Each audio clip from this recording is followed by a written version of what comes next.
ஒவ்வொரு மனிதனும் தன்னுடைய அனுபவத்திலும் வாழ்க்கை வழிமுறைகளிலும் ஒவ்வொரு விதமாக வேறுபட்டிருக்கின்றனர்.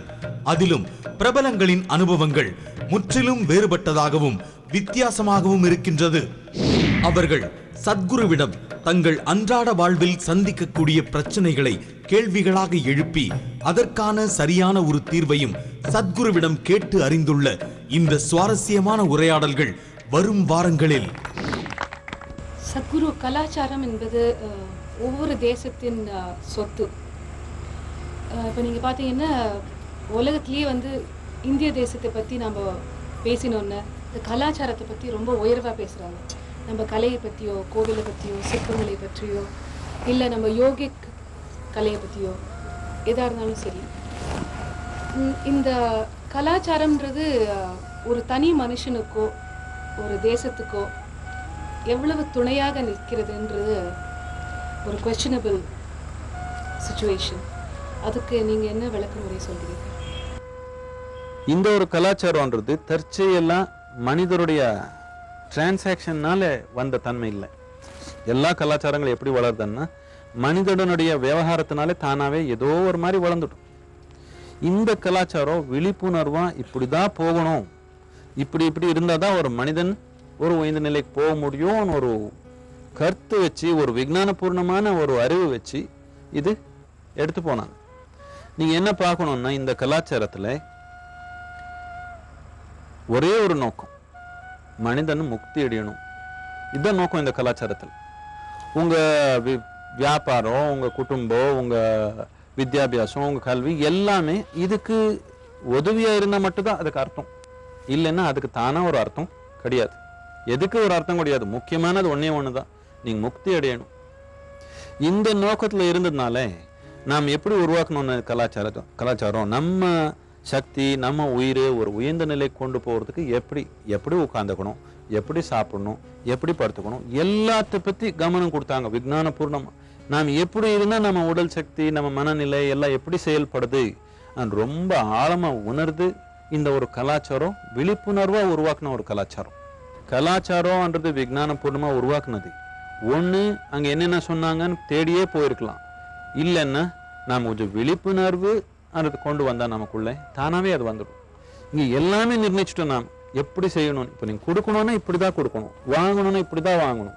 இதுக்கு எல்லாமே நம்ம உடல் எல்லா பிரதி ஒரு செயலுக்கு ஒரு ஆசனம், ஒரு முத்ரா, ஒரு மூச்சு, ஒரு விதமான மனநிலை எல்லாமே உருவாக்கி வச்சாங்க.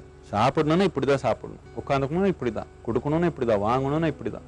பிரதியொரு தன்மைக்கும் நம்ம வாழ்க்கையில இருக்கிற ஒரு தன்மைக்கு விஞ்ஞான பூர்ணமா அந்த ஒரு செயல் நம்ம வளர்ச்சிக்காக எப்படி உபயோகப்படுத்துறது என்ற ஒரு நோக்கத்துல இந்த கலாச்சாரம் உருவாக்கப்பட்டதுனால இது ரொம்ப முக்கியமானது.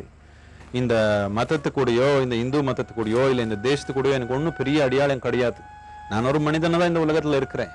ஆனா முக்கியமானது என்னன்னா மனிதன் வளர்ச்சி, மனிதன் உயர்ந்த நிலைக்கு போறதான். எங்கே இருந்தாலும் சரி, எந்த தேசம் இருந்தாலும் சரி, இந்த பூமியில பிறந்த பிரதி ஒரு மனிதனும் உயர்ந்த நோக்கத்துக்கு போகணும்னா இந்த கலாச்சாரத்துல பல விதமான கருவி இருக்குது, பல விதமான கருவி இருக்குது.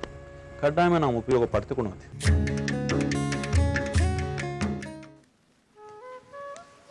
இப்போ கலாச்சாரம் என்ன, இது நமக்கு தேவையா, இது தேவையா இல்லையா என்ற கேள்வியே வராது. என்னத்துக்குன்னா நீங்க எப்படி வாழ்னாலும் ஏதோ ஒரு கலாச்சாரம் அங்கேயே உருவாக்கிக்கிறீங்க. இந்த கலாச்சாரம்ன்றது ரொம்ப பழைய காலத்து கலாச்சாரமா, இல்லை புது கலாச்சாரமா, இல்லை நம்ம ஒரு சூழ்நிலையில் வளர்ந்து வந்த கலாச்சாரமா, இல்லை வெளிநாட்டிலேருந்து வர கலாச்சாரமா, இவ்வளோதான் வித்தியாசம். கலாச்சாரமே இல்லாமல் வாழ முடியுமா? அப்படி இல்லை. இப்போ ஒரு குடும்பத்தில் ஒரு வீட்டில் 4 பேர் வாழ்னாலே அந்த 4 பேருக்குள்ள ஒரு கலாச்சாரம் வளருதா இல்லையா? நாம் நேற்று என்ன பண்ணோமோ அந்த நேற்று அனுபவம் வச்சு இன்னைக்கு என்ன பண்ணுறோமோ அதுதான் கலாச்சாரம். இப்போ கலாச்சாரம் நாம் அப்படியே வச்சுக்கணுமா, இல்லை அதில் மாற்றத்துக்கு அனுமதி கொடுக்கணுமா? எப்பவுமே கலாச்சாரம் நீங்கள் அனுமதி கொடுத்தாலும் கொடுக்கலனாலும் மாற்றம் நடந்தே இருக்குது கலாச்சாரத்தில். நீங்கள் இது புரிஞ்சு எந்த அளவுக்கு மாற்றம் வந்தால் நல்லா இருக்கோ, எந்த அளவுக்கு நாம் அது மாற்றத்துக்கு அனுமதி கொடுக்கணும்னு பிரதியொரு தலைமுறையோ புரிஞ்சு செயல் செஞ்சால் நல்லா இருக்கும். எப்பவுமே ஒரு பழைய தலைமுறைக்கு ஒரு புது தலைமுறைக்கு எப்பவுமே ஒரு போராட்டம் நடந்திருக்குது. என்னத்துக்குன்னா அவருடைய கலாச்சாரம் எடுத்து இவர் அப்படியே இருக்கணும் எதிர்பார்ப்பாங்க, இவர் ஒரு புது கலாச்சாரம் உருவாக்கணுன்ற ஆர்வம் இவருக்கு இருக்குது. இந்த கலாச்சாரம் இப்போ நம்ம நாட்டு கலாச்சாரம்னு வச்சுக்கோங்க. இந்த ஒரு கலாச்சாரம்ன்றது ஆயிரம் வருஷங்கள்லேருந்து வந்த கலாச்சாரம்.